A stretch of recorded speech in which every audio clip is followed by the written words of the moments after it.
Hello दोस्तों, तो कैसे हैं आप सब। इस बार फिर से मैं आपके लिए एक बहुत ही इंफॉर्मेशन फुल वीडियो लेकर आया हूं। इस इंफॉर्मेशन वीडियो में आपको पता चलेगा कि मैं आज किस पॉइंट पर बात कर रहा हूं और वो पॉइंट आपके काम का है या नहीं।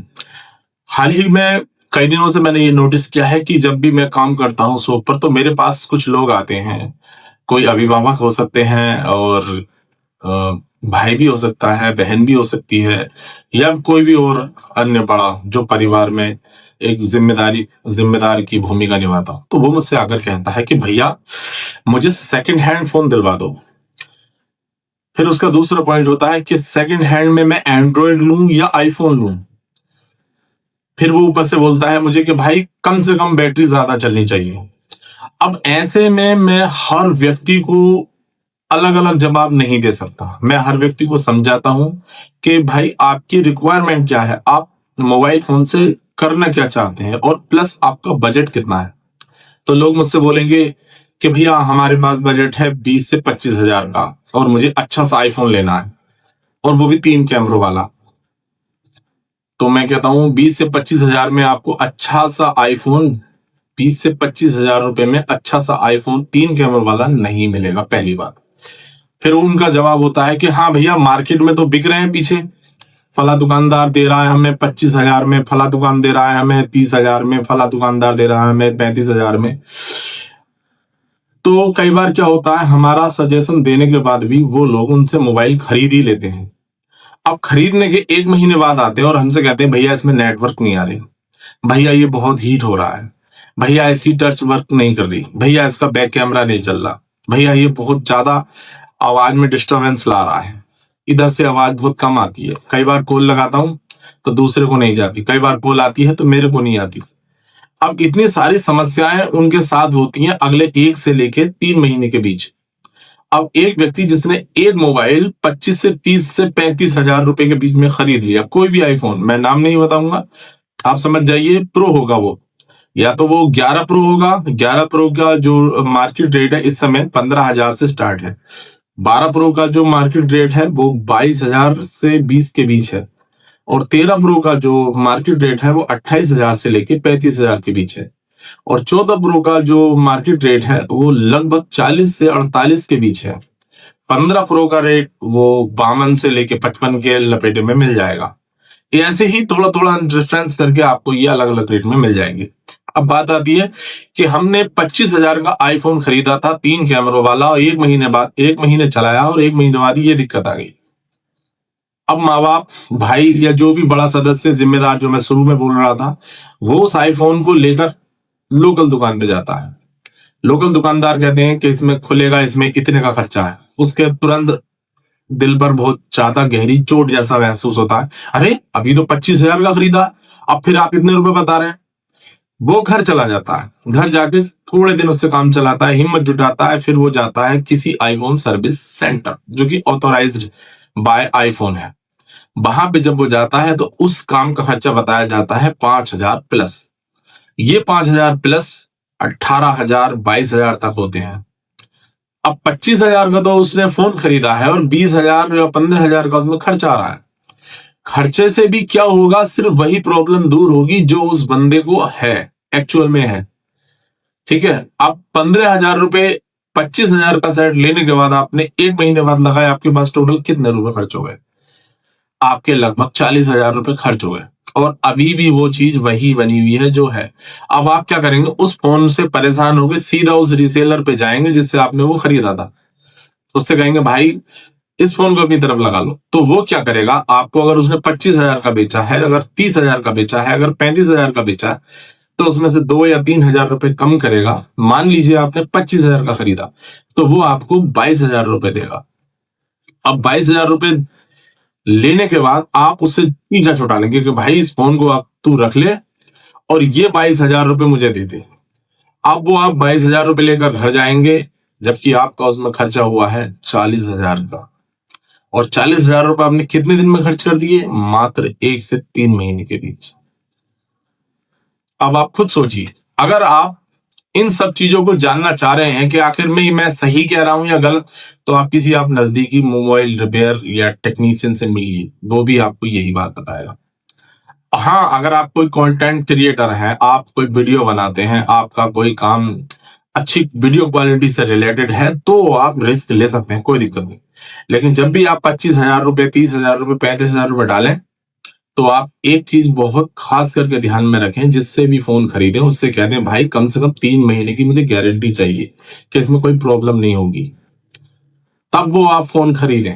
अगर आप ये सब नहीं करते हैं तो वो आपका पैसा खतरे में पड़ सकता है। ये तो रही आईफोन को खरीदने की बात। अब आ जाते हैं आईफोन किसको खरीदना चाहिए।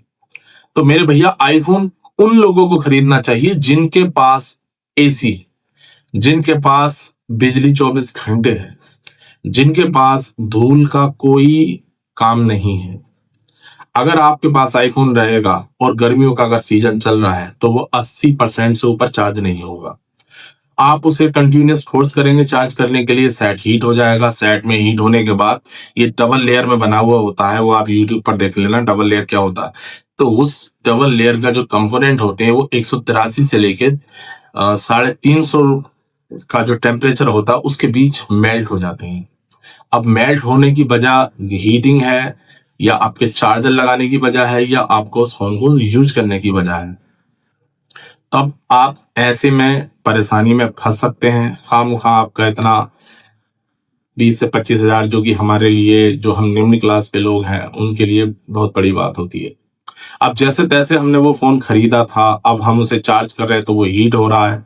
तो भाई, आपका कोई भी फोन, आईफोन 15 तक बता रहा हूँ, बहुत अच्छी तरीके से रिसर्च करके बोल रहा हूँ, आईफोन 15 तक सेकंड हैंड फोन बहुत ज्यादा हीट होते हैं।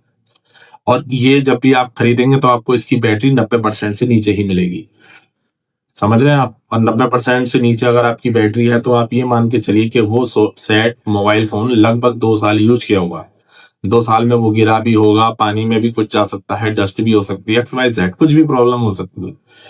तो मैं यही सजेस्ट करूंगा कि अगर आप रिस्क ले सकते हैं, आईफोन को डस्ट से बचा सकते हैं, अगर आपके घर में, कार में या आपके ऑफिस में एसी है, तो आपके लिए कोई आईफोन में दिक्कत नहीं होगी। लेकिन अगर ये तीनों चीजें नहीं, तो आप परेशान होंगे। आपके कैमरे में डस्ट आएगी, आपका मोबाइल ओवर हीट चलेगा, आपके फोन में कान में लगाते समय आपको गर्मी महसूस होगी, और भी बहुत सारी दिक्कत हैं जो लोग मुझे बताते हैं। तो ये तो रहा किन को आईफोन खरीदना चाहिए, समझ गए होंगे कि किन को आईफोन खरीदना है। अब दूसरी बात आती है कि अगर हमारा बजट 20,000 रुपए तक का है, तो हमें चाहिए क्वालिटी आईफोन जैसी, हमें चाहिए रॉयल दिखना, हमें चाहिए कि हमारी जेब में ऐसी चीज पड़ी हो जिसको लोग देखें। तो भाई, कोई भी चीज खरीदनी आपकी लिमिट से बाहर नहीं है। बस आप अपना टारगेट बनाइए कि आप ये चीज लेकर करेंगे क्या, या आप इस समय करते क्या हैं। ठीक है ना? अगर आपको कुछ करना है, कोई आपका एम्बिशन है, तब आप इस चीज में रिस्क लीजिए, बहुत अच्छा चलेगा। सबसे ज्यादा जो आईफोन वाले जो यूजर्स हैं, जिन्होंने सेकंड हैंड लिया है, जिन्होंने किट वाले लिए हैं, उनकी जो समस्याएं हैं, मैं एक एक करके आपको एक बार फिर से समझा देता हूँ। जो किट वाले फोन है, किट का मतलब होता है असेंबल किए।